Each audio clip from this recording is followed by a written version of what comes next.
Kini ang GMA Regional TV, One Mindanao. Ani ana ang mga dagkong balita karong adlaw sa One Mindanao. Pipila ka batan-on nakuhaan og video nga nagkagubot sa usa ka convenience store sa Panabo City sa Davao del Norte. 70 anyos nga lalaki, samdan human gipaulanan og bala ang balay niini sa Libona, Bukidnon. Bolton Bridge 1 sa Davao City, dili paagian sugod July 18 hangtod July 28 tungod sa pagahimo og repair. Sobrang traffic, ginalantaw, mao nga giaghat ang mga motorista nga moagi sa alternatibong ruta.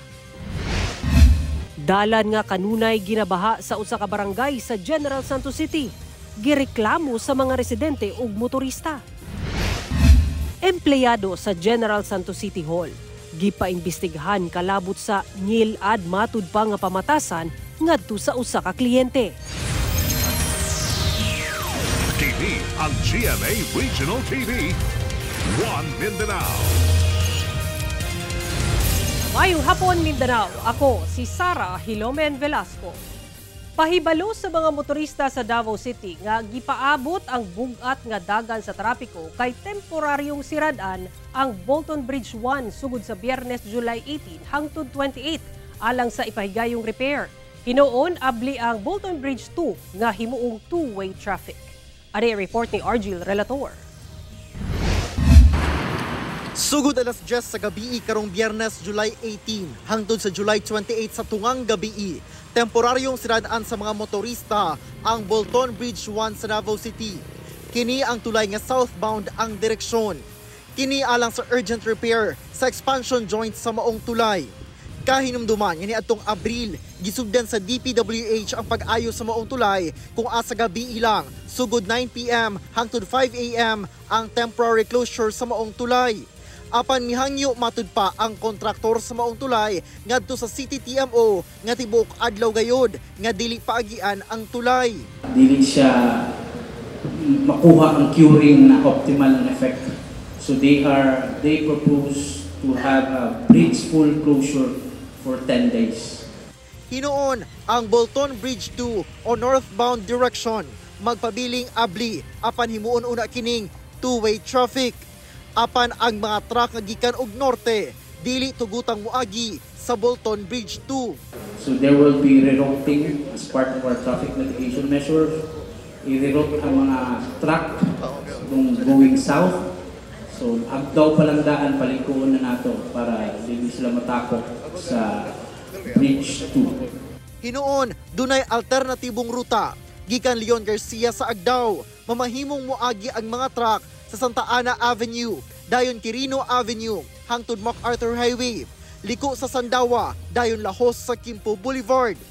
Dunay traffic enforcers ug marshals nga magmando sa dagan sa trapiko alang sa kaluwasan sa mga motorista sa panahon nga isirado ang Bolton Bridge 1. Kauban si Jojo Solarte sa kamera. Ako si Argil Relator. One Mindanao.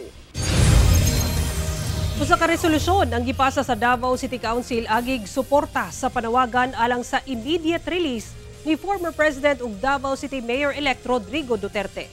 Sumala sa mga konsehal ang maong resolusyon agig suporta sa apela ngadto sa International Criminal Court nga aprubahan ang hangyo nga hinanaling pagpagawas ug repatriation ni FPRRD gikan sa The Hague sa the Netherlands pauli sa Davao City. Usa matud pa sa mga rason ang humanitarian consideration tungod sa edad ni FPRRD nga 80 anyos na ug ang judicial ug jurisdictional grounds. Nakatakda sab nga hatagan og kopya sa maong resolusyon ang Embassy of the Philippines sa the Netherlands, ang lead counsel ni FPRRD nga si Attorney Nicholas Kaufman, Office of the Vice President, Interpol ug uban pang ahensya. Hangtod sa karon wala pay gipagula nga desisyon ng ICC kalabot sa gisumite nga hangyo alang sa interim release ni FPRRD. Una na nga giduso sa Senado ang resolusyon nga awhagon ang gobyerno sa Pilipinas nga mohimo og lakang kalabot sa house arrest alang kang FPRRD sa Philippine Embassy premises sa the Netherlands inay sa ICC Detention Center. The people of Davao elected him, so we are just appealing. The other one, Your Honor, is now 80 years old. and currently facing significant health challenges which require immediate and appropriate humanitarian consideration. Atong sayro ng dugang pang mga balita sa Mindanao. Makawanato si Cyril Chavez live sa Cagayan de Oro City. Cyril. Salamat, Sara. Task Force Demolition sa Cagayan de Oro City LGU nakatakdang hawanan ang giingong mga establishmento nga nakababag na sa dalan ug kanal sa Barangay Kugman. Apan mga tindero sa mong talipapa, wala kauyon. Sa daw, dili patas kapag tratar kanila. Aniya ang akong balitang barangay. Adlawng Martes, gibisita sa mga personahe sa Task Force Demolition Team ilawom sa Cagayan de Oro City LGU ang talipapa sa Zone 2 Barangay Kugman, Cagayan de Oro City o gisuta ang sitwasyon sa lugar. Sumala sa LGU, pinasikad kini sa DILG Memorandum sa road clearing kung asa nakalapas ang pipila ka mga establishmento human naka-encroach na sa dalan ug kanal sa lugar. Hinungdan nga gipangmarkahan na sa demolition team ang lugar kung asa taman ang kinahanglan bungkagon aron mahawan ang dalan. Atong nakita gyud nga naa na gyud ang mga structures or kaning mga vendors sa maong kanal, no, nga naglapos na sila, na-extend na sila sa ilahang mga structures nga building kung diin asa gid sila originally pamaligya. Dugang pa sa LGU nga usa ang mga baradong kanal nga natabunan na sa mga establishmento, rason nga ginabaha ang maong lugar. Especially pud kita sa city government nga malimpyuhan pud tong kanal kay naa naman gud sila nakapatong pud sa mga drainage system nato. So maglisod ta og limpyo sa maong kanal kay naa man ang mga namaligya. So aside from mandato gyud ni siya sa DILG, sa pagpatuman ni ine, anaa sa sobra 20 ka mga tindero ug tindera sa talipapa ang mawad-an og pwesto butang nga ilang gialmahan. Matod pa sa asosasyon sa mga vendors nga kasabot sila sa pulisya sa panggamhanan, apan awhag nila nga paminawon sab ang ilang mulo, labi pa nga daghan ang apektado sa ipatuman sa lugar. Wala man ay problema nga mo setback, pero dili pa manggod siya kung buto naon ang ngayan. Kay dili manggod siya congested pa manggod siya sir ang merkado. Maskin ka mo mag-observe mo, kapila na nako nagi-challenge ang barangay nga obserbahin ninyo even the city. Lingkurin ninyo gikan sa buntag paingon sa gabi. Kung tinuod ba ang mga negosyante, ang mga mamaligay diri mo oy hinungdan sa traffic. Mas traffic pa ang highway sir. Wala sab kauyon ang mga vendor sa lugar nga balhinan kanila, labi pa nga gawas nga layo kini sa mga mamalitay. Dili sab plastar ang lugar. First time in history sa Barangay Kugman diri mo ko nataw. Akong ginikanan diri nataw. Wa man mi nagtuo nga kaning talipapa diri maingon ani kabibo. Sala day namo. Sa panahon sa Mingaw pa walay barangay walay barangay nga nagtabang sa amo nga mobibo ni. Karon nga nabibo na ay barangay nga mupugong mumuguba sa pag-asenso. Samtang sa kabahin sab sa Barangay Council sa Kugman, igo lamang kuno nila gilihok ang mandato kanila sa road clearing nga dugay na nga natanggong. Of course, katong mga kuan, igo na lang mo isbog, cooperate na lang ta kay para mo nis kayuhan sanan. Dili man kay ni para sa barangay, dili lang ni para sa karang pamaligya ay kundi para sa tanan nga lumulupyo nga umuagi diha, mga bisita nato. And of course, katong mga ma-displace gyud ato di sila mabalaka kay naami barangay nga motabang sila, pangitaan gid sila plaster nga lugar nga ma-plaster pud sila sa ilang pamaligya. Kauban si Jaybert Pairat, Cyril Chavez. 1 Mindanao. Dunanay bagong acting City Director ang Davao City Police Office. Atong siren kung kinsa pinaagi sa live report ni Argil Relator. Argil.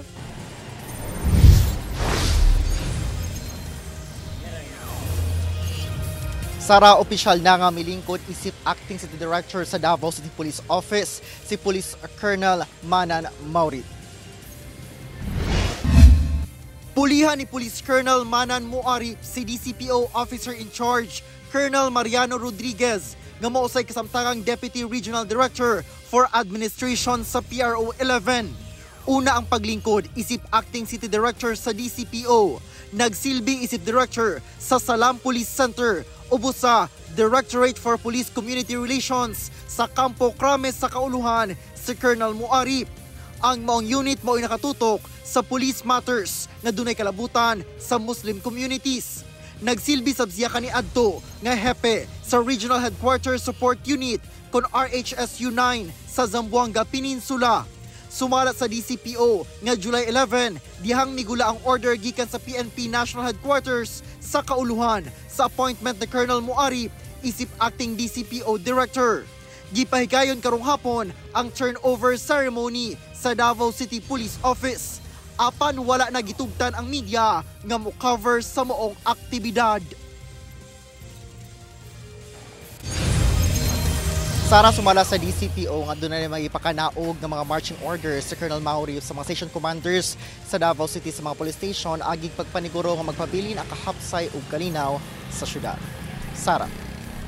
Okay, Jill, pipila na lang ka pangutana ha. Ang pagpili kang Colonel Muarip, niagi ba ang konsultasyon kang acting Davao City Mayor Baste Duterte kay nakahibaluta nga ang piliun nga City Director dunay basbas kumbaga sa mayor sa syudad? Kung oo, unsa pud ang reaksyon sa mayor kalabutin?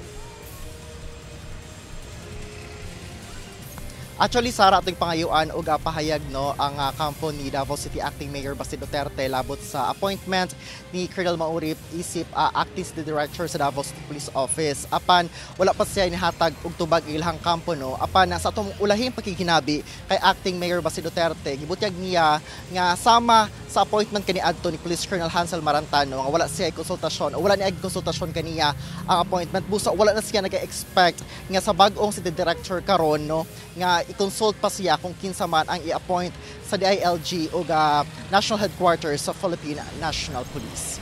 Sara. Okay, Jill, ikaduhang pangutana lang. Si Colonel Muarip ba ang unang acting Davao City Director gikan sa Muslim community? Unsa pud ang rason nga gihatag sa PNP kalabot sa pagpili kaniya isip acting Davao City Police Director? Sara, sa nakuha impormasyon no, siya ang labing unang leader no o acting City Director sa DCPO nga gikan sa Muslim community. Apan sa pagserbisyo mo sa gobyerno walay basehan no o walay bearing ang kini religious background aron mapili nga mahimong leader sa usa ka ahensya sa gobyerno. Sanglit patas no ang panglantaw sa pagserbisyo diha sa atong mga ahensya sa gobyerno og dala ni kining Police Colonel Maurip ang iyang expertise diha sa Police Community Relations aron nga masapaduol ang kining mga programa sa kapulisan sa Davao City ngadto sa mga komunidad. Sara. Alright, daghang salamat, Argil Relator. Gipaimbestigahan sa lokal nga kagamhanan sa General Santos City ang usa ka empleyado sa LGU nga nagpakita matud pa og dili maayong pamatasan ngadto sa usa ka kliyente nga na late sa usa ka transaksyon. Ani ang report ni Efren Mamak. Gilayong gipaimbestigahan sa lokal nga kagamhanan sa General Santos City ang nadawat nga balita kalabot sa reklamo sa usa ka kliyente nga nahiubos matud pa gumikan sa dili maayong pagtagad kaniya sa usa ka empleyado sa City Hall. Sumala pa na late og 5 ka minuto ang nagreklamo nga student scholar sa pag-claim sa iyang allowance sa scholarship nga gipahigayon sa Oval Plaza sa mga syudad ning bag-uhay lang. Gumikan niini, nagsinuplada daw kaniya ang usa ka empleyado nga usa sa mga in charge sa payout. Atong giaksyonan no kay ang mulo sa usa ka scholar nga na-late lang siya og 5 minutes tapos valid man ang iyang reason. So sa pag-payout sa ilahang allowance karon na late ang ang usa ka estudyante kay syempre napasiguro ko yung mga gi-process. And then, mura nagsinuplada daw ang usa ka empleyado nga taas pa naman og posisyon, no? Ginapabot na sa mga opisyal sa LGU ang tubag sa moong empleyado nga gituoang naka-assign sa City Treasurer's Office. Ginakuhaan pa kini og pahayag. Ginasulayan pasab sa GMA Regional TV1 Mindanao nga makuhaan og pahayag ang mismong nagreklamong student scholar. Matud sa LGU, kung magmagahi ang gireklamong empleyado, posible kining idangop sa Human Resource Department alang sa saktong lakang sa pagdisiplina. So, ingon ako kay City Administrator, imbestigahi para pud makuha na to ang side niya kung sa reason, no? Kay sama sa akong ginaingon kung naatay problema sa panimalay, ayo dala sa tong trabaho. No? Dili na tolerate ingon ana nga pamatasan. Hinuon posibleng isolated case lang ang hitabo. Sanglit sumala sa ubang dunay transaksyon sa City Hall, dunay mga empleyado nga maayo man ang pagtagad sa ilang mga kliyente. Wala man. Sukad-sukad nga kapilan ako nagbalik dire, mangayo ko sa ilaha og tabang. Sir, wala. Gina-entertain ko nila og tarong. Kauban si Gary Balantay ug Bong Vicencio, Efren Mamak. 1 Mindanao. TV, ang GMA Regional TV, One Mindanao. Nakuhaan og video ang kagubot sa mga batan-on gawas sa usa ka convenience store sa Panabo City sa Davao del Norte. Atong sayro ng detalye niini sa live report ni Jandy Esteban. Jandy. Yes, Sara, ang tinubdan lang sa kagubot, maumatod pa ang pagkuha lang og litrato nga wala na uyunan sa pikas grupo na sayran sab nga dayo ang mga nalambigit sa maong lugar. Ato sayron.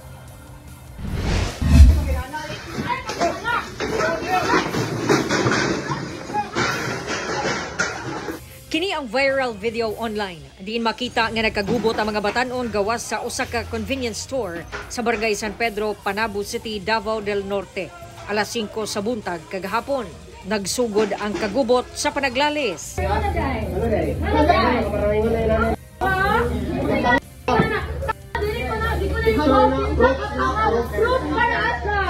Hangtod sa nagnilabayay na.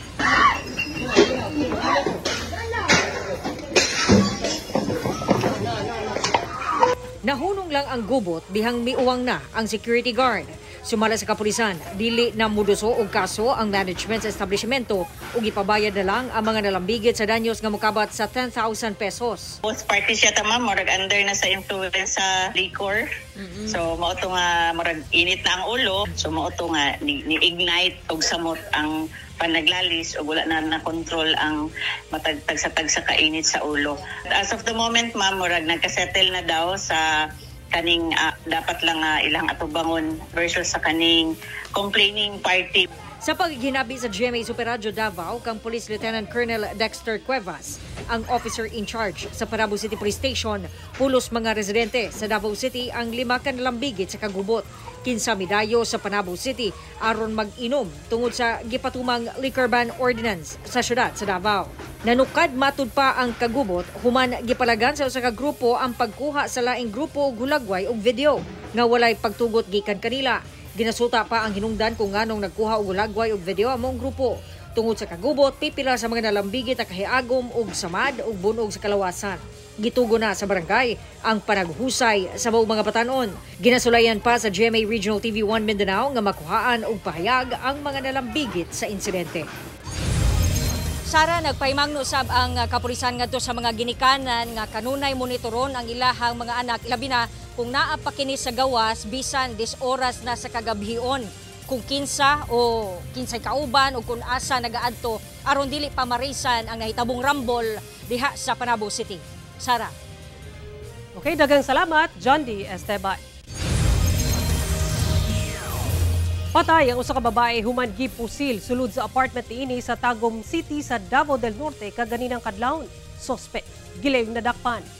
Base sa report sa Tagum City Police, nag-inom ang 26 anyos nga biktima. Kuyog ang duha ka higala sulod sa apartment niini sa Barangay Madaum dihang dunay nanuktok. Paggawas sa biktima aron sutaon matud pa kung kinsa, kalit na lang nga dunay na dungom nga buto sa pusil. Dihang ilang gisuta, nagkadugo na ang biktima sa pultahan. Samtang karong hapon lang, nadakpa na ang 49 anyos nga lalaking sospek sa sulod sa usa ka inn sa Panabo City sa Davao del Norte atong sa hot pursuit operation sa kapulisan sa pagpanguna sa Tagum City Police Office. Giling nadakpa ng sospek pinaagi sa pagigkoordinar sa mga police station. Nakuhaan sa bang sospek og giingong shabu nga mobalor sa kapin 360,000 pesos. Na-recover sa bang pusil nga gituhang gigamit sa pagpatay sa biktima. Sumala ni Police Lieutenant Colonel Dexter Cuevas, ang Chief of Police sa Panabo City Police, dunay records sa kasong illegal nga droga ang sospek. Wala pa masuta kung unsa ang relasyon sa duha apan sa inisyal nga investigasyon, migawas nga selos ang hinungdan sa pagpatay. Gihikay na ang kasong murder batok sa sospek.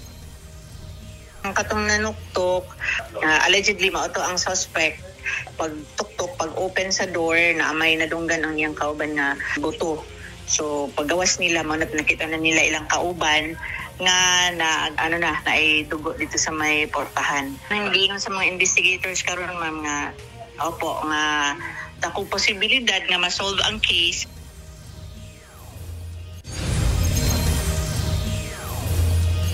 Naperwisyo na ang pipila ka mga motorista o residente sa usa ka dalan sa General Santos City nga kanunay matud pang bahaon, ilabi na kung mubunok ang ulan. Kini ang palitang barangay ni Efren Mamak.